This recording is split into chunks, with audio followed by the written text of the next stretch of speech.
आषाढ़ मास शुक्ल पक्ष दशमी दिन बाहुड़ा यात्रा ब्रह्मपुर प्रसिद्ध गोसाई नुआगाँ में शांति श्रृंखला सहित बाहुड़ा यात्रा अनुष्ठित हो जाए। अपराह 4टा बेले माउसीमा मंदिर अधर पणाहांडी आसवा पर प्रथमे बड़ भाई बलभद्र परे भौणी सुभद्रा और परे जगन्नाथ रथ को टाणी टाणी रत्नवेदी अभिमुखे रथ टणा आरंभ होता।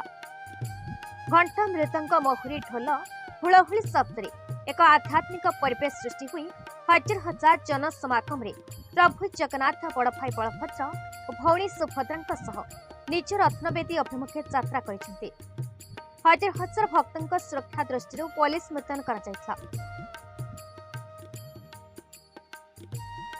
ब्रह्मपुर दयानंद साहू रिपोर्ट बीई न्यूज ओडिशा।